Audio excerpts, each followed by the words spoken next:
반갑습니다. 패트릭입니다. 오늘은 게임 기획자 인물 사전 세 번째 시간입니다. 오늘 소개할 인물은 스팀을 만든 게이브 뉴엘과 울티마 온라인을 통해 MMORPG를 창시한 리처드 게리엇입니다. 오늘 준비한 인물들 역시 제각각의 방식으로 업계에서 성공을 이룬 사람들이고 특히나 상업적인 부분에서 두각을 나타내는 인물들이라 할 수 있겠습니다. 그리고 제각각 연쇄 할인마와 오주 먹튀와 같은 그 별명으로도 알려져 있는 인물들이죠. 게임의 상업성을 논할 때 빠질 수 없는 인물들이라 할 수 있으니 바로 시작해 보겠습니다.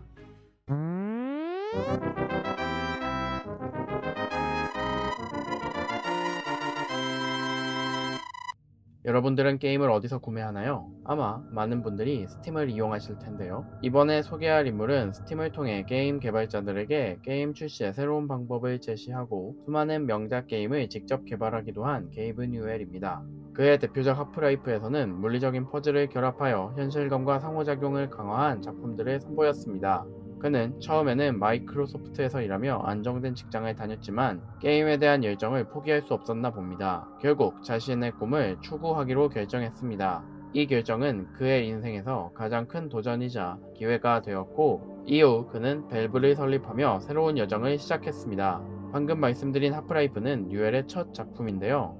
1966년에 설립된 밸브는 당시 소규모 팀이었고 자본과 자원도 제한적이었습니다. 이 상황에서 뉴엘과 팀은 기존의 1인칭 슈팅 게임과는 차별화된 게임을 만들고자 했습니다. 그 결과 하프라이프는 단순한 슈팅 액션에 그치지 않고 물리적인 요소가 결합된 슈팅 게임이 되었죠. 뉴엘과 밸브팀은 엔진 선택부터 큰 결정을 내려야 했습니다. 초기 개발은 퀘이크 엔진을 개조한 골드소스 엔진으로 진행되었습니다. 하지만 이 엔진을 활용하는 데에는 수많은 기술적 도전이 뒤따랐습니다. 뉴엘은 게임 내에서 실시간으로 스토리를 전달하기 위해 환경 상호작용과 AI 시스템을 개발해야 했습니다. 이를 위해 게임 내 컷신을 없애고 플레이어가 직접 스토리의 흐름을 경험할 수 있도록 게임을 디자인하는 데 집중했습니다. 이 과정에서 적의 AI를 개선하고 플레이어가 환경을 활용하여 다양한 문제를 해결하도록 유도하는 퍼즐 요소를 게임에 통합했습니다. 특히 물리법칙이 적용된 AI와 레벨 디자인은 플레이어의 몰입감을 높이는 핵심 요소로 강조되었으며 이는 당시 FPS 게임에서는 드문 시도였습니다. 뉴엘은 플레이어의 긴장감과 호기심을 유지하기 위해 스토리와 게임 플레이를 끊김없이 이어지도록 설계하는 데 큰 노력을 기울였습니다. 하프라이프의 개발은 결코 순탄치 않았지만 1998년 출시 후 큰 성공을 거두며 새로운 FPS의 표준을 확립했습니다. 또한 뉴엘은 스팀 플랫폼을 통해 게임의 배급에 새 역사를 만들었습니다. 당시 디지털 배급은 새로운 개념이었으며 개발자들은 더 쉽게 게임을 출시하고 플레이어들이 더 편리하게 게임을 즐길 수 있는 생태계를 구축했습니다. 이 결정은 게임 산업의 판도를 완전히 바꿨고 스팀은 현재 수많은 개발자와 게이머가 찾는 플랫폼이 되었습니다. 게이머들이 다양한 게임을 다운로드하고 즐길 수 있게 하는 동시에 개발자들에게 게임을 직접 배포할 수 있는 장을 제공하면서 PC 콘솔 게임의 개발은 새로운 변화를 맞이하게 되었습니다.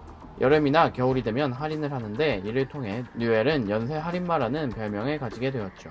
이처럼 게이브 뉴엘은 게임 개발, 배급, 그리고 새로운 기술을 활용한 플레이어 경험까지 게임 산업 전반에 걸쳐 지속적인 변화를 추구하며 게임 업계에 깊은 영향을 끼쳤습니다.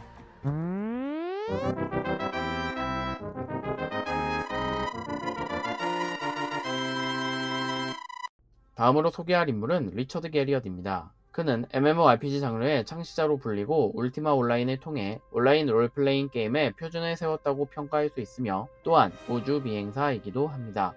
그는 성장 환경에서 이미 미지의 세계를 꿈꾸는 사람이었는데요. 그의 아버지는 스탠포드 대학교의 교수이자 나사의 우주비행사였고 게리엇은 그런 아버지를 보고 자라며 우주와 판타지 세계에 대한 동경을 만들게 되었습니다. 그러나 좋은 집안 환경과는 다르게 게리엇의 인생은 탄탄대로는 아니었습니다. 그가 대학교에 입학한 뒤 받은 학점은 F였으며 그가 개발했던 울티마의 수익을 유통사 직원들이 가로채기도 했죠. 그는 결국 대학을 자퇴하고 회사를 직접 세우기에 이르는데요. 그 회사가 바로 오리진 시스템즈입니다. 그는 오리진 시스템즈에서 울티마 시리즈를 출시하며 명성 있는 개발자로 거듭났고 천재로 이름을 날리게 되었습니다. 당시에는 PC가 막 보급되기 시작했던 시기였고 그 시기에 맞추어 울티마가 출시되면서 인기를 얻게 되었죠. 그러나 울티마 시리즈는 부진에 빠지고 결국 회사를 EA에 팔게 되었는데요. 이때부터 그는 다시 시련에 빠집니다. EA는 울티마의 모든 저작권을 가져간다는 조항을 계약서에 넣었고 게리엇이 이를 확인하지 못하고 계약한 것입니다. 결국 EA에 의해 급하게 출시하게 된 울티마 시리즈들은 혹평을 듣게 되었고 리처드 게리엇의 명성엔 금이 가죠.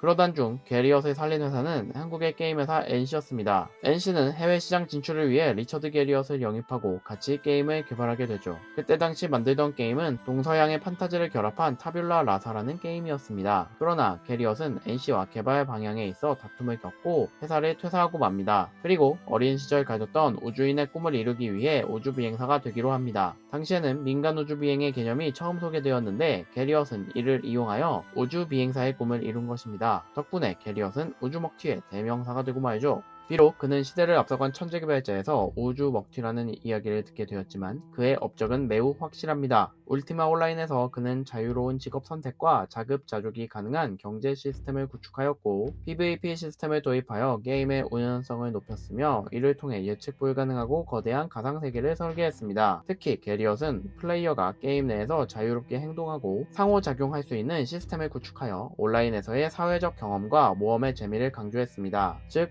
우리가 오늘날 하고 있는 온라인 게임의 기초적인 규칙들을 다진 사람이라고 할 수 있습니다. 기사, 마법사 등등 직업 선택의 자유는 물론 하우징을 할 수도 있고 게임 내의 시간과 날씨가 변하며 자원이 다시 재생되기도 합니다. 그의 철학은 플레이어의 자유와 선택, 게임의 현실성, 사회적인 상호작용으로 정리할 수 있습니다. 그리고 이런 철학을 시스템화시켜 플레이어가 온라인으로 다른 사람과 소통하고 경쟁하고 갈등을 일으키고 협력하며 자신만의 이야기를 써내려갈 수 있는 틀을 만들었습니다. 게리엇은 게임이 하나의 거대한 가상사회가 될 수 있다고 생각하고 게임 속 세계는 살아있어야 한다는 신념을 가진 채로 수천 명이 접속할 수 있는 게임의 세계를 만들어냈습니다. 오늘날 그의 접근법은 MMORPG뿐만 아니라 오픈월드 게임, 샌드박스 게임을 설계하는 모든 기획자들에게 새로운 영감을 주고 있습니다. 그의 게임 디자인은 플레이어가 게임 내에서 자신의 플레이를 주도하며 자유롭게 상호작용하고 그들의 행동이 세계에 실질적인 영향을 미치게 하였습니다. 이는 게임을 하나의 예술적 표현으로 격상시키고 더 나아가 가상세계가 어떻게 현실과 상호작용할 수 있는지를 보여주는 중요한 사례가 되었습니다.